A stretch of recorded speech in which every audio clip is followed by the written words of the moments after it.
Oi pessoal, bom dia de novo. Eu vou gravar um vídeo pra gente poder falar um pouquinho sobre Roma Antiga, tá? Vou tentar trazer as principais informações de maneira que fique claro e objetivo pra vocês. Eu sei que não é fácil estudar de casa, tá? Sem essa presença que a gente tanto necessita muitas vezes, não só pelo conhecimento, mas como pelo afeto, né? Mas vamos tentar fazer da melhor maneira possível. Quando a gente fala em Roma, primeiro de tudo a gente se localizar, não só no tempo quanto no espaço, né? Mas a gente lembrar que Roma fica na Península Itálica, continente europeu. E nós vamos falar de Roma Antiga, como é que surgiu Roma. E quando a gente fala em Roma Antiga, a gente tem que lembrar que existem duas versões para o surgimento de Roma. Uma versão histórica e uma versão lendária. A versão histórica, a mais lógica de todas, e que mais acaba contentando os historiadores, arqueólogos de maneira geral, é de que a Península Itálica ela era ocupada por alguns povos, como etruscos, latinos, sabinos, até mesmo gregos, e que por estarem ali também na Península Itálica, muitos eram conhecidos como italiotas, tá? Vivendo de agricultura e atividades pastoris, muitos deles formando tribos. Mas existe também uma versão mítica ou lendária relacionada a dois irmãos, Rômulo e Remo, que teriam sido abandonados porque o tio deu um golpe no avô deles, que era o rei de Alba Longa, o reino próximo a Roma, onde Roma teria sido fundada posteriormente. E eles teriam sido encontrados por um casal de pastores, primeiro por uma loba que teria salvado os dois, amamentado os bebês.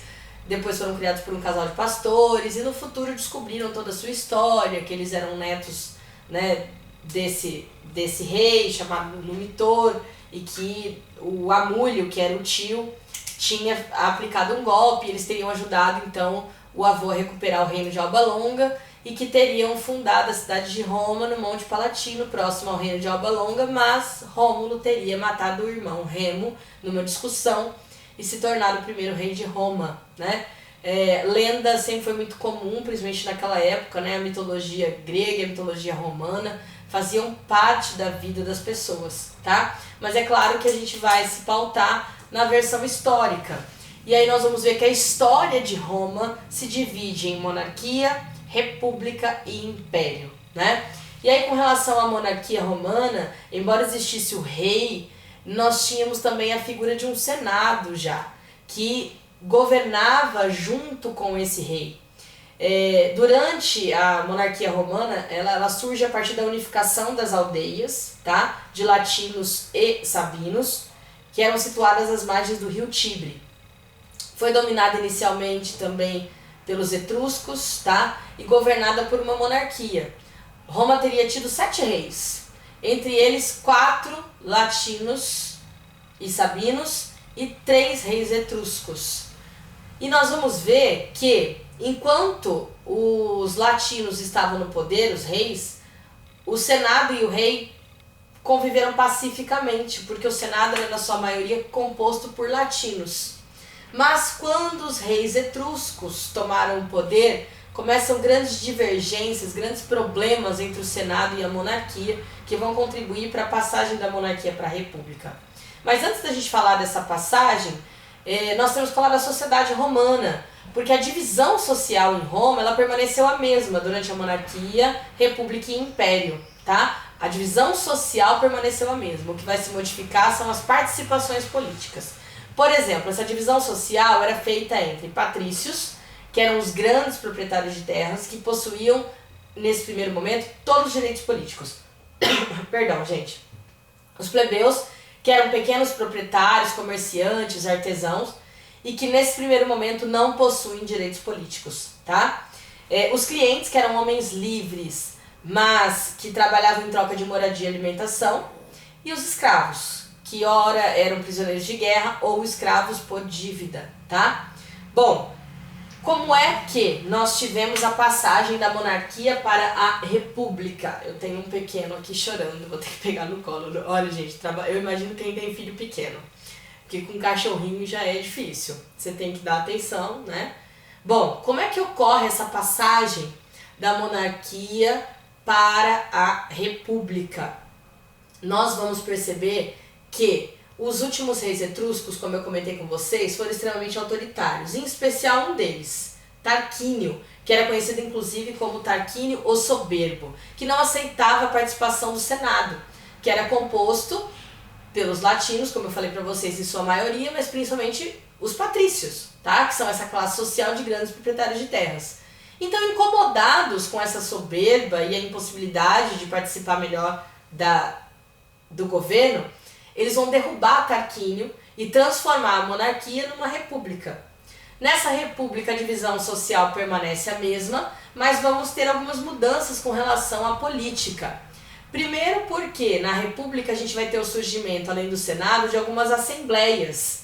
E essas assembleias, no primeiro momento, compostas todas por patrícios.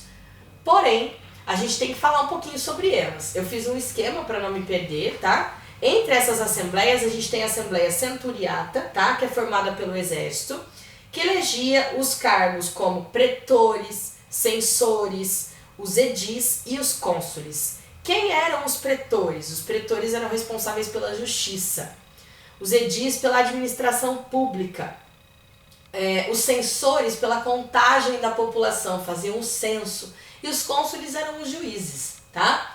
Mas nós tínhamos também uma assembleia chamada de Assembleia Tribal. Seria legal vocês irem anotando, porque eu acho difícil a gente só ficar falando e não ter uma lousa, tá? E eu não sei mexer com vídeo para poder colocar slide junto. Eu faço um rolo, gente. Eu tô aprendendo, tá? Essa Assembleia Tribal, ela tinha como cargos de questores, que vão ser responsáveis pela cobrança de impostos, e os tribunos da plebe, que vão ser criados mais pra frente quando os plebeus conquistarem alguns direitos, tá? Que eram representantes dessa plebe diante do Senado, tá?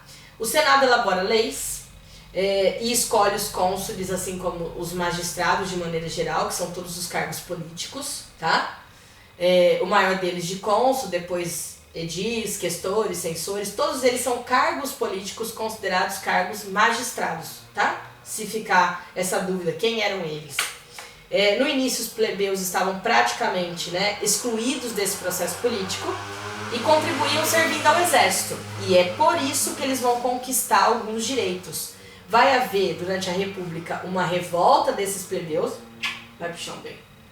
E esses plebeus, então, começam a exigir participação política. Como? Fazendo greve. Eles se retiram do exército, vão para o Monte Palatino e dizem que não voltam enquanto eles não tiverem alguns direitos conquistados. Esse conflito e essa briga, esse vai e volta de greves entre os plebeus e os patrícios, leva cerca de 200 anos. E nesses 200 anos, os plebeus foram conquistando alguns direitos. Entre eles, por exemplo, o cargo de tribunos da plebe, para que eles pudessem ter um representante da plebe no Senado que impedisse a aprovação de uma lei que os prejudicasse. Por exemplo, também o surgimento das leis das 12 tábuas, que são as leis que passam a ser escritas, que garante que esses direitos sejam respeitados. Porque até então era tudo com base no direito consuetudinário, baseado nos costumes, na oralidade. Não havia a condição de você fazer cobrança, mesmo que você não tenha um documento, então um registro. Então as leis das 12 tábuas são as leis romanas que passam a ser escritas, tá? Lei Canuleia, que passa a permitir o casamento entre patrícios e plebeus, o que antes era proibido. A Lei Licínia, que vai abolir a escravidão por dívida. Só que essa lei passa a valer a partir da data de que ela foi publicada. Quem já era escravo por dívida, infelizmente permanece sendo escravo por dívida, tá?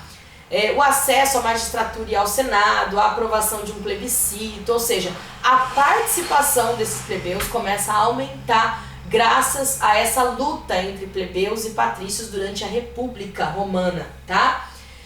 Durante a República também, Roma, que antes era somente uma vila, vai se tornar grandiosa e vai conquistar uma grande expansão territorial, como toda a Península Itálica. Então a gente tem uma expansão territorial interna e uma expansão territorial externa, que é extremamente importante. Com relação às guerras externas que foram travadas por essa expansão territorial, nós temos as guerras púnicas, que foram entre os cartagineses, porque Cartago era uma colônia que tinha sido fundada pelos fenícios, no norte da África, e agora não era mais colônia e tinha dominado todo o território do mar Mediterrâneo.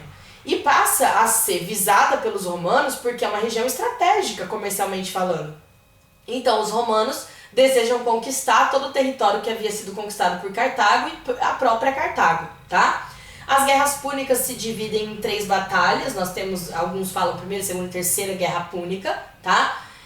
Através das quais os romanos vão conquistando mais territórios. Inclusive há um episódio em que eles dizem que os romanos copiaram os navios cartagineses, né? Colocaram um espião lá para ver como que eles eram construídos e que isso possibilitou que os romanos vencessem os cartagineses definitivamente. E aos poucos, então, os romanos foram conquistando as ilhas da Sicília, Sardenha, Córcega, até conquistar definitivamente Cartago. Por que guerras púnicas? Uma curiosidade. Eu não falei que tinha sido uma colônia dos fenícios? Os fenícios eram conhecidos como púnicos pelos romanos, tá? Por isso guerras púnicas.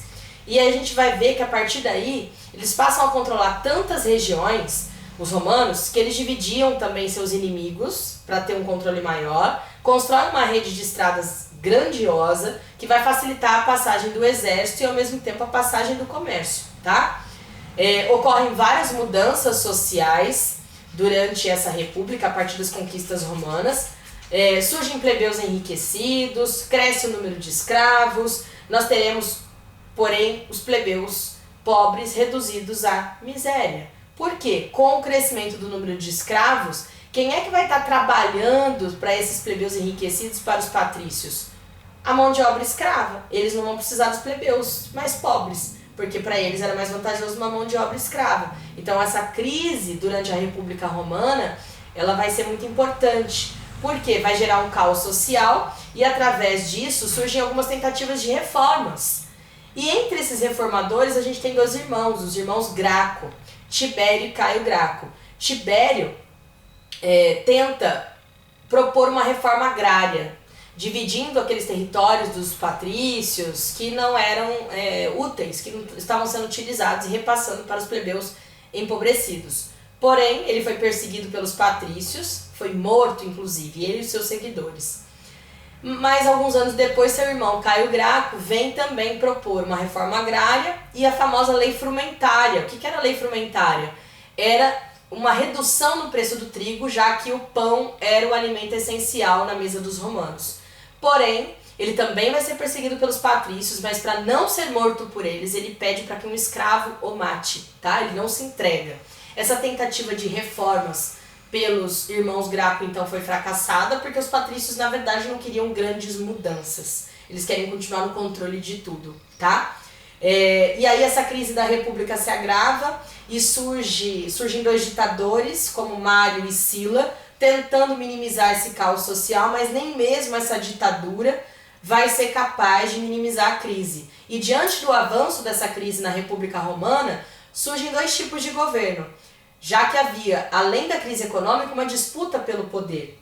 Primeiro, o primeiro triunvirato, que era um governo de 3 generais, entre eles Júlio César, Pompeu e Crasso.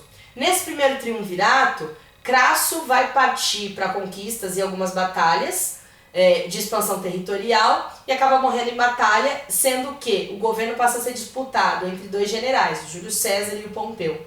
Júlio César vai investir numa batalha para conquistar a Gália, que acaba se estendendo absurdamente, e aquilo que seria algo rápido, dentro de menos de um ano, se torna uma batalha de 10 anos, trazendo muitos gastos. E o Senado romano começa já a ficar incomodado com a posição do Júlio César. E Pompeu ameaça Júlio César. Porém, Júlio César responde à altura, e quando Júlio César avança, Pompeu foge. Foge, inclusive, para o Egito, onde ele acaba sendo assassinado, e quando Júlio César chega, fica profundamente incomodado, não por terem matado Pompeu, mas por ele não ter tido a chance de matá-lo. E aí há toda aquela história de que Júlio César se envolve com Cleópatra, que também estava numa disputa com o irmão Ptolomeu, naquela época, pelo governo do Egito. O irmão acaba sendo assassinado, ela tem a ajuda, né, o irmão também tinha tentado matá-la, toda uma série de sujeira e corrupção, né, nessa história da humanidade, que não mudou nunca, né. E aí Júlio César tem o apoio de Cleópatra e ela vice-versa, só que o Senado romano começa a ficar preocupado, porque eles têm medo de que eles sejam traídos. E aí, Júlio César também começa a fazer uma série de reformas populares, o que desagrada ao Senado, cuja maioria ainda é composta pelos patrícios. Os patrícios, então, no Senado romano, organizam um golpe e matam Júlio César. Júlio César acaba assassinado, dando origem, assim, ao segundo triunvirato romano, que vai ser o último dessa república, que é formado por Otávio, que era inclusive sobrinho e foi criado como filho por Júlio César, Lépido, que era um outro general, e Marco Antônio, que era amigo de Júlio César. Esses 3 generais também começam a disputar o poder. Lépido acaba sendo morto numa batalha, Marco Antônio e Otávio passam a se enfrentar, e aí Marco Antônio também se envolve com Cleópatra, né? O que faz com que Otávio comece a vê-lo com maus olhos e aproveitar-se que os patrícios se sentiam traídos por ele também. E a ideia de Otávio era matar Cleópatra, matar Marco Antônio. Cleópatra tinha tido um filho com Júlio César, né, Cesário. A gente até brinca na sala de aula, o Cesarinho, que também foi assassinado. E aí Júlio César já tinha morrido, desculpa, né? O Marco Antônio e a Cleópatra acabam cometendo suicídio, né? Para não serem mortos. Na verdade, tem gente que fala assim, a verdadeira história de Romeu e Julieta, porque a Cleópatra armou para acharem que ela estava morta, e aí Marco Antônio ficou sabendo e teria cometido suicídio por isso. Mas a verdade é que nenhum dos dois queria cair nas mãos de Otávio, tá? Mas não vamos entrar nesse mérito, né, do romance entre eles. A questão é que Otávio se torna o único general e ele acaba se autoproclamando imperador de Roma, né? O Império Romano começa através de Otávio, que se autoproclama imperador, recebe o título de Augusto, que significava divino, e começa várias reformas ali em Roma. Uma delas é a chamada Pax Romana, ou Paz Romana, que vai dar uma estabilidade econômica e política, cessando as guerras, mas vai trazer problemas. Porque quando a gente cessa guerras, você não tem prisioneiros de guerra, e sem prisioneiros de guerra você não tem escravos. Para tentar minimizar os ânimos da população diante de uma crise que não é resolvida do dia para a noite, Otávio investe na política do pão e circo, a famosa política do pão e circo, onde havia distribuição de pão e vinho para a população em espetáculos de gladiadores, que geralmente eram os escravos brigando até a morte, às vezes soltavam leões, inclusive para matar os cristãos, que naquela época eram perseguidos, né? Aliás, né, durante muito tempo isso vai acontecer, a gente vai comentar. Jesus teria nascido no governo de Otávio e aos 30 anos passou a pregar, né, toda aquela história que a gente conhece através da Bíblia e tal.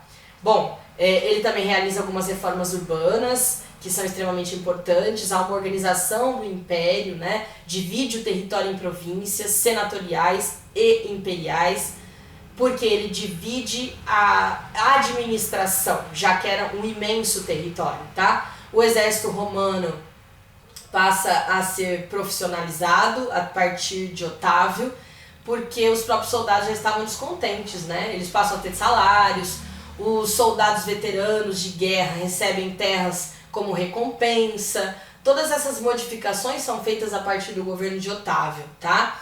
E os romanos sempre vão começar a incorporar valores e culturas de outros povos, o que também é importante para nós. E aí, caminhando para a queda desse Império Romano, a gente vai ter vários imperadores depois de Otávio, tá? É que é impossível falar tudo num vídeo, eu tô fazendo um resumão mesmo nesse vídeo, tá, gente? Qual foi a crise, né, do Império Romano? Essa crise começa com a diminuição do número de conquistas e de escravos, que leva a uma diminuição da produção agrícola, que leva, por consequência, à falência do comércio, e essa crise econômica generalizada leva a uma crise no exército, porque eles não têm dinheiro para manter o exército, tá? E não tendo dinheiro, há uma desorganização do exército e do próprio Estado romano, o que vai facilitar as invasões bárbaras, tá? E a gente tem isso melhor no vídeo falando sobre os povos germânicos, tá? Que eu também já coloquei no canal. Há tentativas de salvar esse império. E entre essas tentativas de salvar o império, a gente tem ali imperadores mais centralizadores, que tentam recuperar a estabilidade do mundo romano, e há aqueles que tentam dividir o império para tentar administrar. Por exemplo, Diocleciano é o imperador que vai criar a tetrarquia, criando ali, né, 4 regiões com 4 capitais, mas isso acaba não dando certo, pelo contrário, vai fragilizar ainda mais o império. E aí Constantino unifica novamente esse império, tá?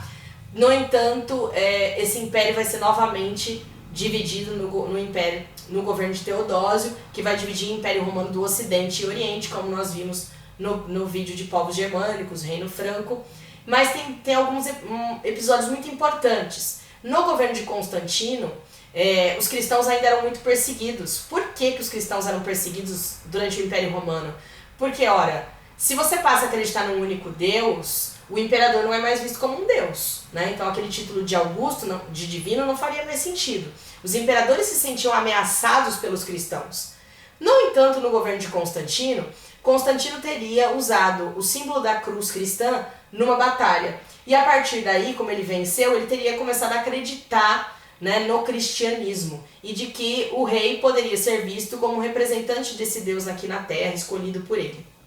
Bom, ele assina então o Edito de Milão, tá? Que vai dar liberdade de culto aos cristãos. E no governo seguinte de Teodósio, que dividiu o império em Ocidente e Oriente, ele torna no Edito, ou Edito de Tessalônica, o cristianismo uma religião oficial do império, surgindo ali a Igreja Católica Apostólica Romana, tá? Mas para a gente entender, né, como é que chega ao fim esse império, que estava tentando se fortalecer, inclusive com o apoio da criação de uma igreja católica, o problema é justamente a defesa territorial, né, que vem desde o momento em que diminui-se o número de escravos, há uma crise econômica generalizada, e aí os povos germânicos que já estavam por ali, como a gente vê no próximo vídeo, começam a se aproveitar e invadir as fronteiras do Império Romano, se oferecem como soldados mercenários, atuando ali no exército romano, até que eles têm a oportunidade de invadir definitivamente o Império Romano, porque surge Átila, liderando os hunos. Átila era conhecido como flagelo de Deus, o destruidor, por onde ele passava havia destruição, e aí Roma é definitivamente invadida por esses povos bárbaros, que eram vários, entre eles os francos, visigodos, anglo-saxões, e definitivamente os Érulos, que, liderados por Odoacro, tiram o último rei de Roma, que teria sido Rômulo também, o primeiro rei de Roma, Rômulo, e o último também, uma coincidência histórica, né? E os Érulos, então, derrubam definitivamente o Império Romano do Ocidente, porque a gente já viu que o Império Romano do Oriente se transformou em Império Bizantino, a gente tem um outro vídeo também, tá? Eu sei que é muita informação, gente, é difícil falar sobre Roma em tão pouco tempo, até porque eu não tenho conseguido postar vídeos mais longos, tá? Eu tô tendo muita dificuldade, não sei se é minha conexão ou minha falta de experiência, mas então eu tô tendo que reduzir. Eu já tentei gravar várias vezes e não consegui, então eu fiz essa compilação, esse apanhado geral sobre Roma Antiga, dividindo em monarquia, república e império com os principais acontecimentos, porque eu não tive como gravar mais. Mas vocês podem me mandar dúvidas e a gente vai conversando. E é óbvio, gente, leiam, peguem o livro para ler, tá? Tem muitos sites confiáveis também na internet, onde vocês podem buscar maiores informações, tá bom? Inclusive sobre a perseguição aos cristãos, a história de Nero, que botou fogo em Roma. Tem tanta coisa interessante que é tão difícil a gente não poder ficar falando tudo aqui, tá? Um beijo pra vocês, bons estudos e que nós logo possamos nos ver.